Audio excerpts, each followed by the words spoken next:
Two babies grow up in the same kind of home, with parents who love them just as much. One becomes a toddler who melts down at birthday parties, covers her ears in the grocery store, and struggles to fall asleep unless the room is silent. The other grows into a kid who can nap through a family barbecue and shrug off a noisy classroom. The difference isn't temperament, and it isn't luck.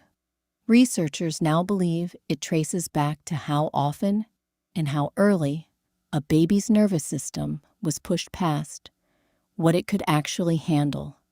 This is called sensory overload, and it's not the same as a baby just being fussy. It's a nervous system that has hit its limit and has no way to tell you, except by falling apart. Stay until number 3, because it's probably happening in your house every single day and looks nothing like what you'd expect. Here's the first one. You're in the car, radio on, baby facing forward in the mirror, and you're narrating the whole drive because you read that talking to your baby builds language. Meanwhile, the windows are down, a truck rumbles past, and the sun is flickering through trees onto her face. Dr. Barbara Kisilevsky at Queen's University recorded fetal heart rates in response to sound and found that babies are processing auditory input long before birth, but their filtering systems, the ability to tune out background noise while focusing on one voice, are still under construction for months after they're born. Every extra layer of sound and light in that car is competing for a brain that can only prioritize one input at a time. This doesn't mean you're a bad parent for talking during a drive. It just means a quiet, single-voice moment does more than a noisy multitasking one. Second, bright, blinking toys. The ones that light up, play 3 songs at once, and promise to build brain connections.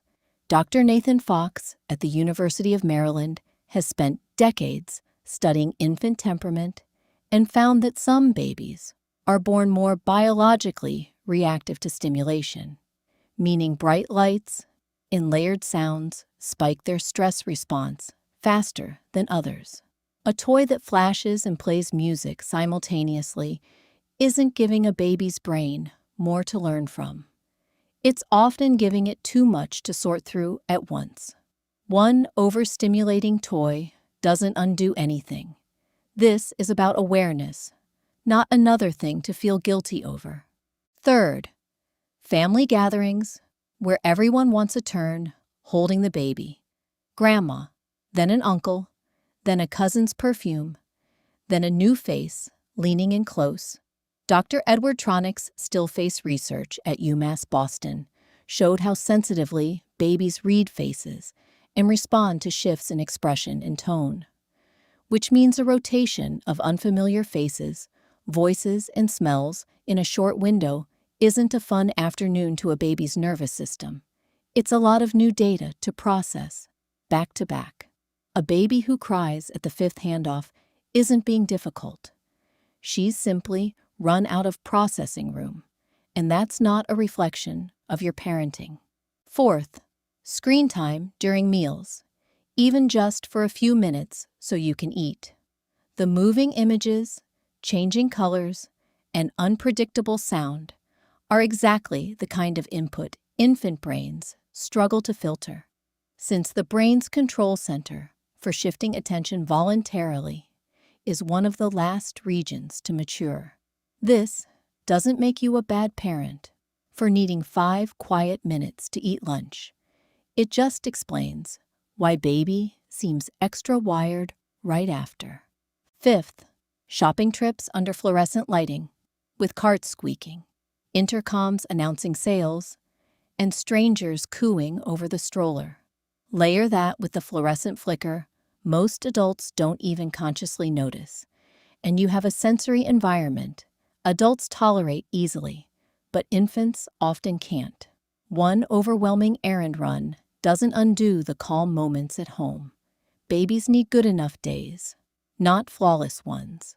Sixth, loud, enthusiastic play. The kind where you bounce baby high, make big surprised faces, and use an exaggerated voice because it gets a laugh. Dr. Beatrice Beebe at Columbia has spent years filming parent-infant interactions, frame by frame, and found that babies co-regulate best when a caregiver reads their cues and matches intensity rather than escalating it. A little bit of big, joyful play is wonderful. The overload happens when it goes on past the point the baby is signaling she's had enough, and most parents simply aren't taught to notice that signal. So this isn't a flaw in you. It's a gap in what anyone tells new parents.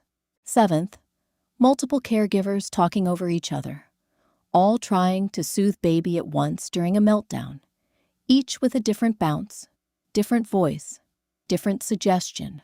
More hands and voices trying to help can accidentally add more input for a baby to sort through mid-meltdown when her system is already maxed out. Eighth, back-to-back errands with no downtime between them. Pediatrician, then grocery store, then a play date, all in one day, because that's when you had childcare coverage. A full day with no recovery windows can leave even a resilient baby's nervous system without space to reset. Ninth, and this is the one most parents miss completely, over-narrating quiet play. You see baby quietly examining a leaf or staring at their own hand, and you jump in to describe it, name it, ask a question, hand them a different toy. Dr. Rachel Romeo at MIT, building on research into conversational turns between parents and children, has noted that language growth comes from responsive back and forth, not from constant input, meaning a baby who is quietly, silently, focused is already doing something valuable. And interrupting that isn't extra stimulation. It's often unnecessary stimulation. So what do you actually do with all this? It comes down to 3 simple moves. First, watch for the exit signs. That's a turned-away face, a fussy squirm, eyes that stop meeting yours. When you see it, that's your cue. Not a meltdown warning, just useful information. Second, cut the input. Don't add more. If baby turns away at the 5th relative, you don't need a new toy or a bigger smile to fix it. You simply say, "Let's find somewhere quieter for a minute," and step into a calmer room. Third, protect a daily quiet window.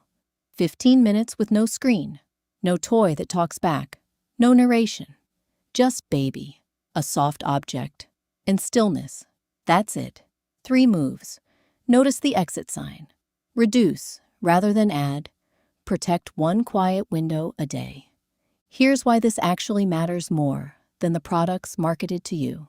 A stimulation tracking app cannot tell when your baby's eyes have gone glassy from too much input. A brain-building flashcard set cannot dim the lights, lower its own volume, or step back when baby needs space. Only a present parent, watching a real face in a real room, can notice the exact moment a baby has had enough and gently reduce the world around them. That's not a smaller kind of care. It's the kind no subscription has ever been able to replicate. Back to those 2 babies. The one who grew up flooded, day after day, with more than her system could sort, and the one who grew up with someone quietly reading her exit signs and giving her room to reset. The difference wasn't a special class or a smarter toy. It was somebody noticing when to do less. You don't need to fill every quiet moment for your baby to feel loved. Sometimes the most powerful thing you can offer is simply less. A dim room, 1 voice, your hand resting quietly nearby, and the sound of your own breathing. That's already enough. That's already everything. If this changed how you see your baby's quiet moments, consider subscribing. We post new videos every week. If it was helpful, a like goes a long way. See you in the next one. This channel is for educational purposes only and is not a substitute for professional medical or psychological advice. Always consult a qualified professional regarding your child's development.